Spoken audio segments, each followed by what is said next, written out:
नमस्कार, N V news देख रहे हैं आप। मैं हूं आपके साथ सुनील सिंह पौरुष। बढ़ेंगे खबरों में आगे। देहरादून में शासकीय प्रवक्ता मदन कौशिक की प्रेस वार्ता देखने को मिली और इस दौरान आपको बता दें कि उन्होंने हाल ही में विधानसभा सत्र को लेकर मदन कौशिक ने बताया कि 20 सितंबर को बिजनेस कमेटी की बैठक हुई थी, जिसमें उपनेता और नेता विपक्ष भी शामिल थे।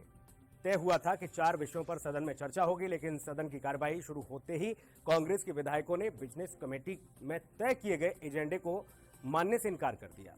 साथ ही आपको बता दें कि कांग्रेस के इस आपसी झगड़े के चलते उन विषयों पर चर्चा नहीं हो पाई, ये भी कहा गया जो कि जनता तक पहुंचने बेहद जरूरी थे और इस वजह से सरकार के द्वारा जो कामकाज सदन में हुआ उसकी जानकारी जनता तक पहुंचाने के लिए प्रेस वार्ता रखी गई है। उन्होंने कहा कि कांग्रेस ने 2013 की आपदा के बाद 2017 तक भाजपा की सरकार आने से पहले 2 गांव और 11 परिवारों को विस्थापित किया था और 2019-20 में हमने 7 गांव 360 परिवारों को विस्थापित किया है। 2020-21 में 3 गांव और 137 गांव जो हैं वो विस्थापित किए गए हैं।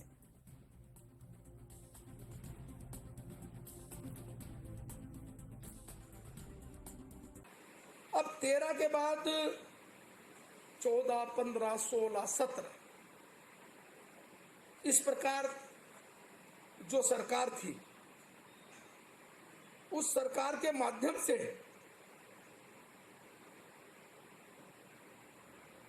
2 गांव पर काम हुआ और 11 परिवारों पर काम हुआ।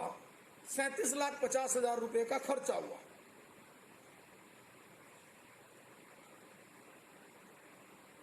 दो 2017 में हमारी सरकार है। ये मैं इसलिए आंकड़े रख रहा हूं कि मीडिया में हमारी भावना जनता तक पहुंचे कि हम क्या जवाब देना चाहते थे। भले उन्होंने नहीं उठाया, तो मुझे कल जब वो गवर्नर से मिले तो मुझे लगा कि मेरी भावनाएं, सरकार की भावनाएं आप से सशक्त माध्यम हमारे पास नहीं है।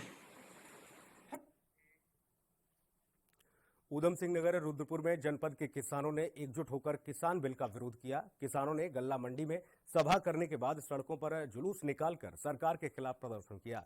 किसान जुलूस की शक्ल में केंद्र सरकार के खिलाफ नारेबाजी की गई और मुख्य नगर के सड़क पर आपको बता दें कि डीडी चौक पर जाम लगा दिया गया। वहीं प्रदर्शनकारी किसानों का कहना था कि किसी भी सूरत में सरकार जो है कृषक बिल जो लेकर आई है उसे मंजूर नहीं किया जाएगा। किसान इस काले कानून को मानने के लिए तैयार नहीं है। साथ ही सरकार को यह बिल वापस लेना होगा। सरकार बिल का विरोध कर रहे किसानों पर मुकदमा लगाना चाहती है तो इसके लिए भी किसान तैयार हैं। मुकदमे के डर से हम डरने वाले नहीं हैं।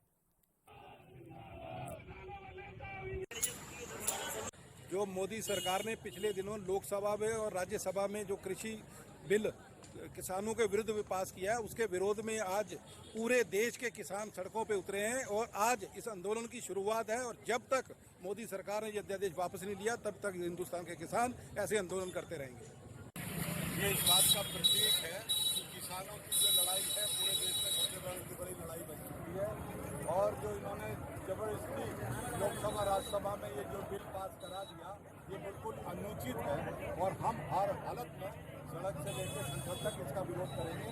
जब राष्ट्रपति से हमारे सांसद मिलने जाते हैं किसान बिल के विरोध में, तो पुलिस उनके साथ धक्का मुक्की करती है।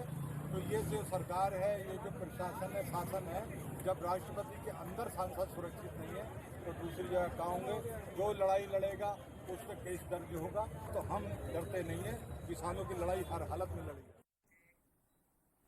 जनपद पौड़ी की तहसील थलीसैंण में फिर से 18 कोरोना पॉजिटिव मरीजों के मिलने से स्वास्थ्य विभाग में हड़कंप मचा हुआ है। आपको बता दें कि 1 सप्ताह पहले थलीसैंण डाकघर में तैनात एक कर्मचारी और उसकी बेटी की रिपोर्ट कोरोना पॉजिटिव आई थी और उनके संपर्क में करीब 64 लोग आए थे जिनके सैंपल लिए गए। आपको बता दें जांच के बाद पता चला है कि 18 लोगों की जांच रिपोर्ट पॉजिटिव आई है, जिसके चलते जिला प्रशासन ने 3 दिन के लिए थलीसैंण कस्बे को सीज कर दिया है।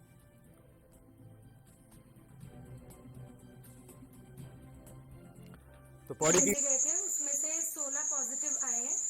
हमने उन सब 16 को क्या कहते हैं कांटेक्ट करके उनको सब एक्सप्लेन कर दिया कि आप पॉजिटिव आए हैं, आप घर रहिए और उन 16 के आगे जाने की तैयारी कर दी है। हमने उनका इंतजाम कर दिया है, उनको शिफ्ट में भेजा जाएगा और उनसे हमने बाकी के सवाल भी कर लिए हैं कि वो किन किन से मिले हैं, किससे बाहर जाकर मिले हैं। किस किस के कांटेक्ट में आए हैं।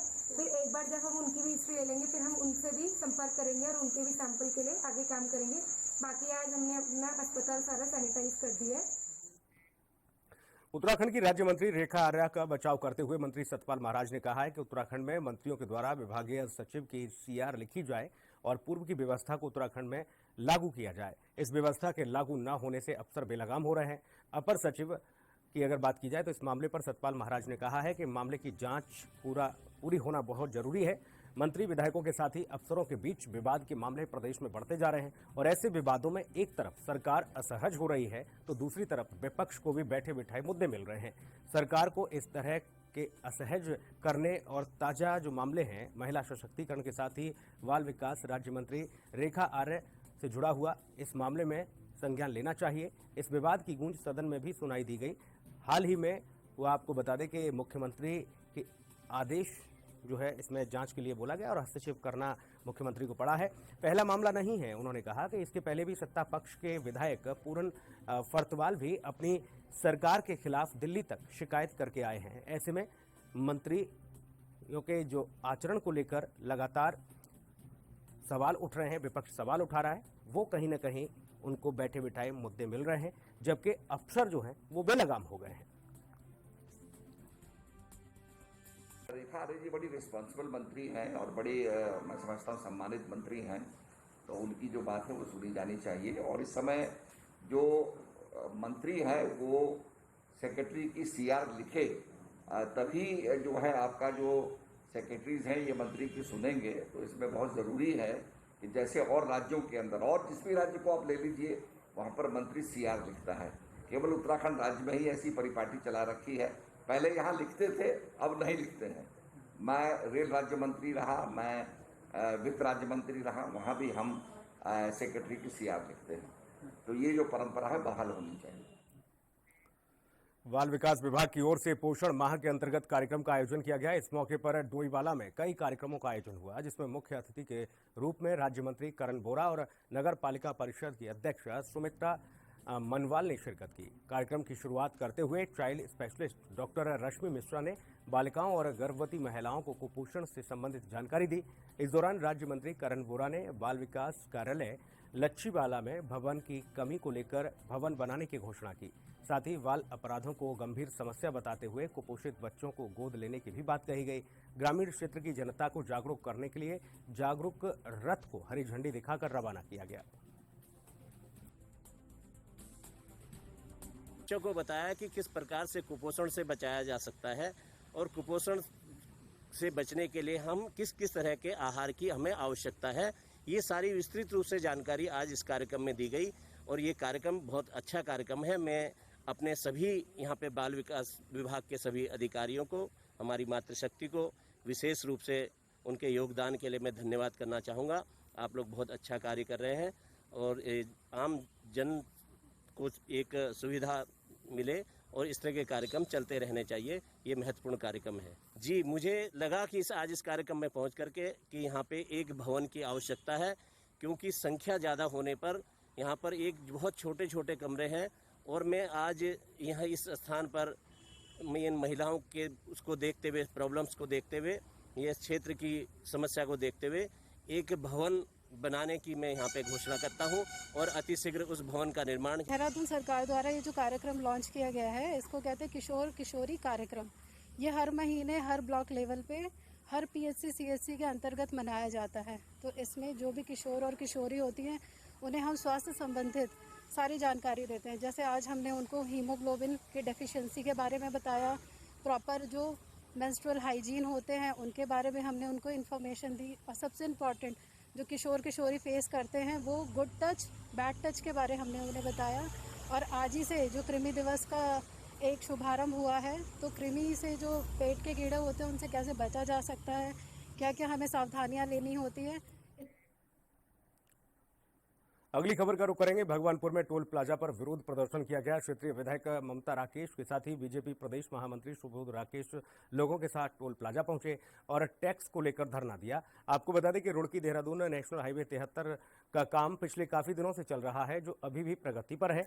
हाईवे का काम अभी पूरा नहीं हुआ है और टोल अधिकारियों ने लोगों से टोल वसूली करना शुरू कर दिया है, जिसका लोगों ने विरोध किया है। गुरुवार को टोल टैक्स पर एक बूथ के साथ आपको बता दें कि यहाँ पर जो शख्स था जिसने टोल लिया उससे बदसलूकी हुई और इस दौरान सैकड़ों ग्रामीण जो है वो टोल प्लाजा पर पहुंच गए और क्षेत्रीय लोगों ने टैक्स न देने की मांग की। इस दरमियान इन लोगों को जनप्रतिनिधियों का भी साथ मिला। दूसरे, अभी कोई आदेश का सिस्टम नहीं आया है कि कब से ये टोल यहाँ पर शुरू करना है। और तीसरी सबसे महत्वपूर्ण बात है इस क्षेत्र के लोकल लोगों की व्यवस्था। लोकल आदमी का कोई टैक्स नहीं लगना है, ये बात यहाँ पर की गई है। इन्होंने कल से जो प्रक्रिया शुरू की है उसमें ना लोकल ना बाहर का कुछ नहीं देखा जा रहा था। जो आ रहा है उसको पर्ची दी जा रही थी। हमने यहाँ पर बात करी है यहाँ के जो टोल के जो अधिकारी हैं कि यहाँ के लोकल लोगों के लिए व्यवस्था यहाँ पर बनाए। उनका कोई टैक्स इस टोल टैक्स पर नहीं लगेगा। उसके लिए आप चाहे उनके आधार कार्ड की या उनके पास की जो भी व्यवस्था आपके पास हो वो आप करें। लोकल व्यक्ति का कोई टैक्स इस टोल टैक्स पर न लगे, ये प्रक्रिया यहाँ पर हुई है। इसी के लिए हमने बात की है और ये बात अब इन लोगों के माध्यम से इनके अधिकारियों तक जाएगी। और जो हमने बात यहाँ पर अपनी हमने रखी है वो कंफर्म निश्चित रूप से हमारी पूरी होगी। यहाँ से हमें टोल के अधिकारियों से है, अगर नहीं होगी तो फिर ये व्यवस्था फिर दोबारा यहाँ पर हम लोग खड़े हैं और निश्चित रूप से अपनी मांग अपनी डिमांड जो भी अपने क्षेत्र के लोगों के लिए है उसे पूरी करा कर ही हम मानेंगे। बंद कर दिया गया है।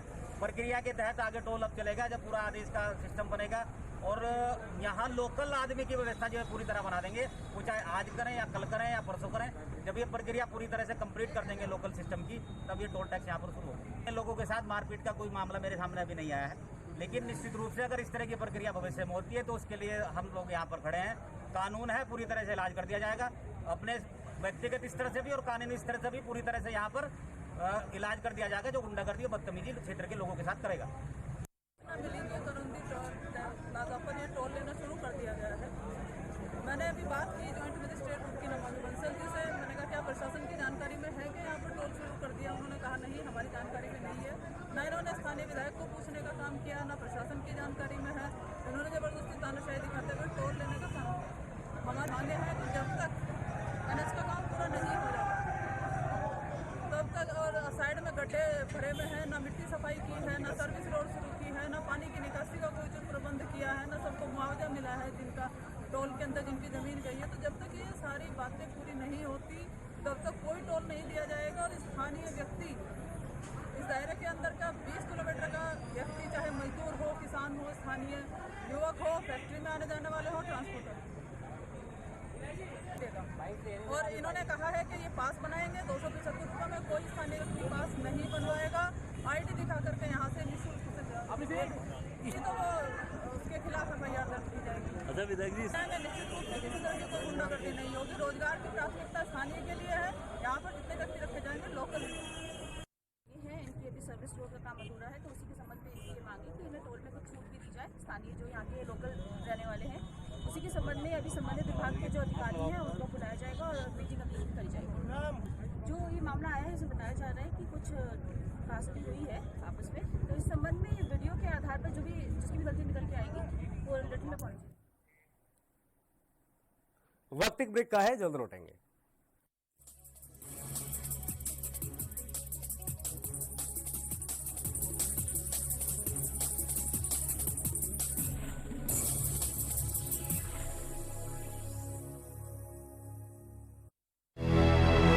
लखनऊ से लेकर चंडीगढ़ तक, मुंबई से लेकर रायपुर तक, क्या है राजनीति की हलचल, क्या है समाज का मिजाज। राजधानी लाइव, हमारी नजर, आपका फैसला, हर रोज सुबह 8 बजे सिर्फ ANP न्यूज पर। क्या आप दुबले पतले कमजोर हैं, आपकी सेहत नहीं बनती, भूख कम लगती है, वजन नहीं बढ़ता?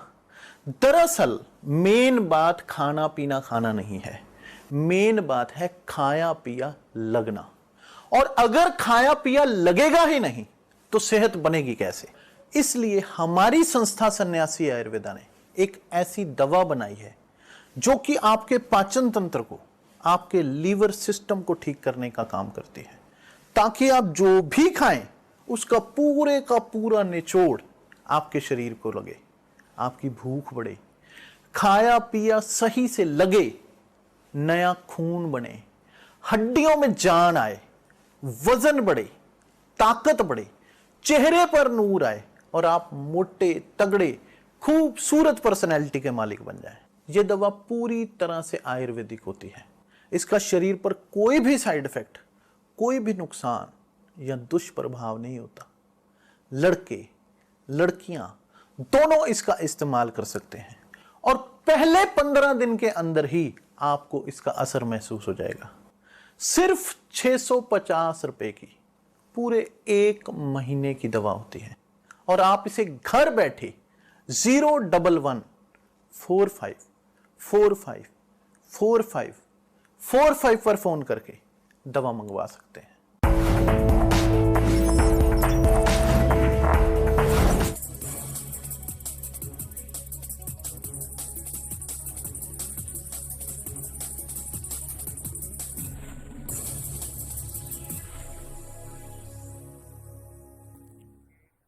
ब्रेक के बाद स्वागत है आपका। बढ़ेंगे खबरों में आगे। देश भर में किसान बिल का विरोध किया जा रहा है और इसी के चलते काशीपुर में भी किसानों का आक्रोश देखने को मिला, जहां पर किसान बिल के विरोध में किसानों ने केंद्र सरकार के खिलाफ जमकर नारेबाजी की।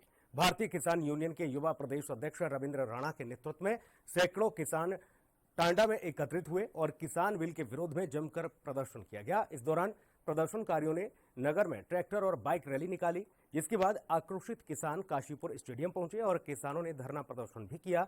आपको बता दें कि सरकार के खिलाफ जमकर नारेबाजी की गई। इस दरमियान किसानों ने एसडीएम को ज्ञापन सौंपकर किसान बिल वापस किए जाने की सरकार से मांग की है। वहीं रविंद्र सिंह राणा ने कहा है कि एक तरफ किसान कोरोना से जूझ रहा है, तो वहीं केंद्र सरकार ने किसान बिल लाकर किसानों के सामने आर्थिक संकट खड़ा कर दिया है। उन्होंने कहा कि केंद्र सरकार किसान विरोधी निर्णय लेकर जाहिर कर रही है और किसानों के प्रति सरकार की संवेदनाएं ठीक नहीं है।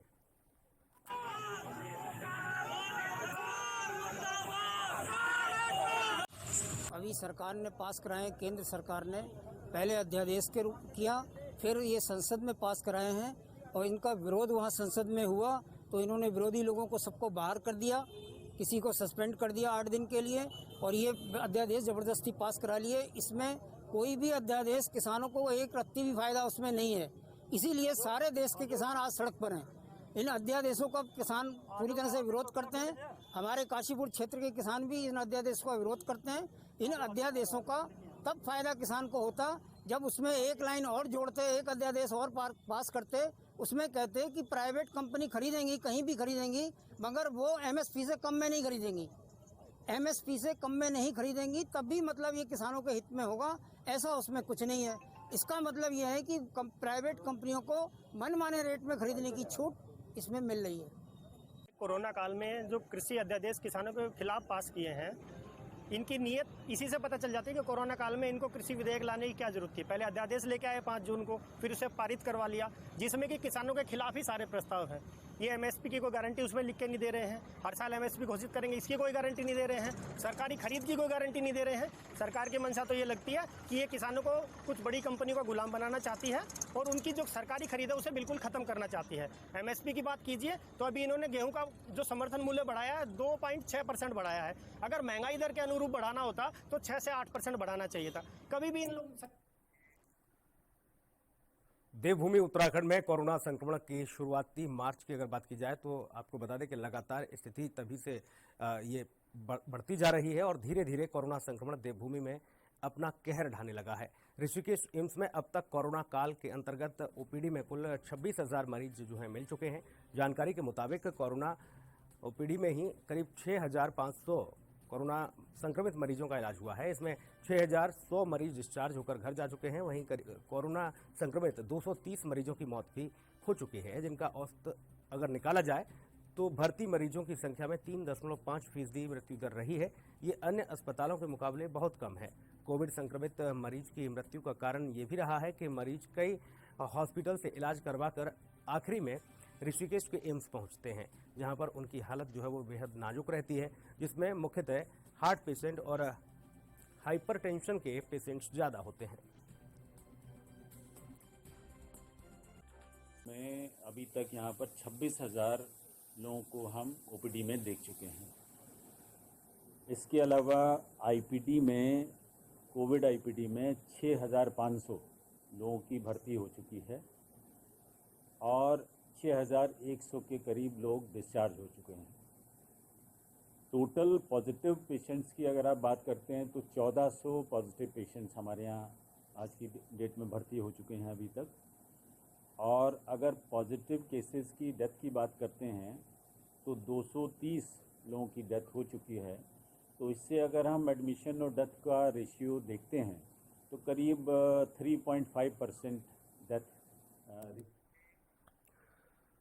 अगली खबर का रुख करेंगे। नगर निगम परिसर में ऊर्जा निगम की बड़ी लापरवाही का मामला सामने आया, जहां पर एक मजदूर को बिजली की लाइन बिछाने के लिए खुदाई के काम पर लगा दिया गया और बिजली को शटडाउन नहीं किया गया। इस दौरान मजदूर की, आपको बता दें, गैती 11,000 केवी की लाइन से टकरा गई। देखते ही देखते मजदूर जो है गंभीर रूप से झुलस गया। सूचना पर ऊर्जा निगम के कर्मचारियों ने आनन फानन में निजी अस्पताल में पहुंचकर उसे भर्ती कराया। फिलहाल मजदूर का इलाज चल रहा है। आपको ये बता दें कि ऊर्जा विभाग की लापरवाही का शहर में ये पहला मामला नहीं है। इसके पहले भी ऊर्जा विभाग के 2 लाइनमैन लापरवाही की वजह से झुलस चुके हैं। यहां तक कि एक लाइनमैन की जान तक जा चुकी है। बावजूद इसके ऊर्जा विभाग हालातों को देखते हुए सबक नहीं लेता है। कुछ नहीं, उसी लड़का वो 33 केवी लाइन हमारी नहीं पड़ी थी, तो वहाँ एक पुरानी केबल पड़ी थी। वो केबल गैंती से लगी उसे, तो वो फ्लैशिंग हो गया।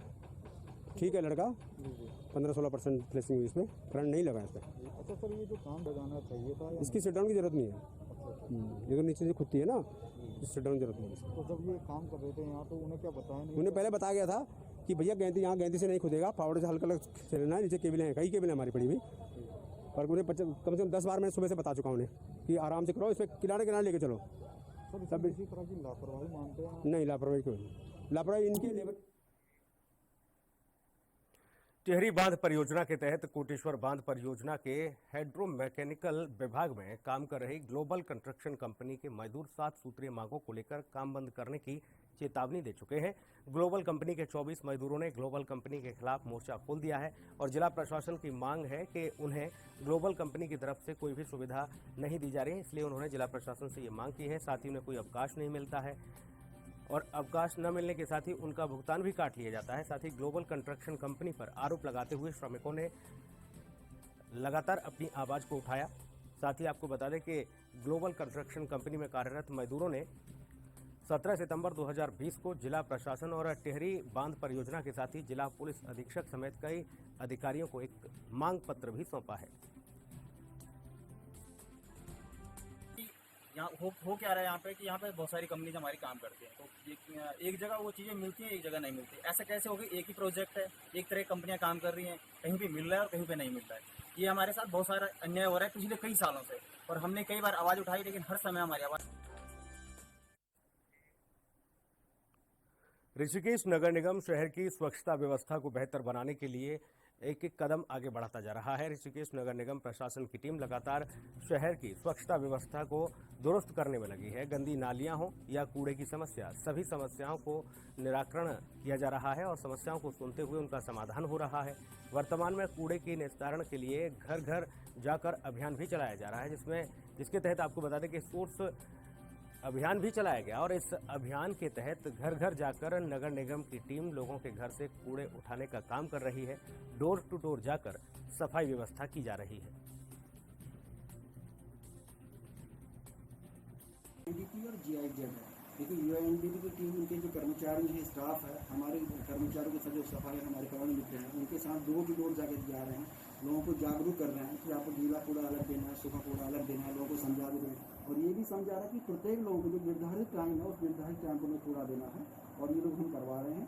दूसरा, हमारे ओर से 2 डिब्बे देंगे, गीले कूड़े का, सूखे कूड़े के 2 डिब्बे, वो टेंडर पास हो गया है। हमें 7 दिन के भीतर सामग्री आ जाएगी, डिब्बे आ जाएंगे, तो वो भी हम सारे वार्डों में देंगे। उसके बाद जो हमारे कर्मचारी हैं कि जो गीला कूड़ा सूखा कूड़ा अलग अलग नहीं देगा, उनका कूड़ा हम नहीं उठाएंगे। इसलिए ये अब जिस समय के घर घर जाके जो हम प्रचार प्रसार कर रहे हैं, इसी बात कर रहे हैं कि आपको जो है 7 दिन 10 दिन के भीतर हम लोग ये गीला कूड़ा सूखा कूड़ा के 10 दिन अलग अलग दे देंगे। तो लोग क्या करेंगे, हम गीला कूड़ा अलग देंगे, सूखा कूड़ा अलग देंगे, और उसी तरह से हम उसको कंटिन्यू में अलग अलग। और इस बुलेटिन में इतना ही। बाकी खबरों के लिए आप बने रहिए एनवी न्यूज के साथ। नमस्कार।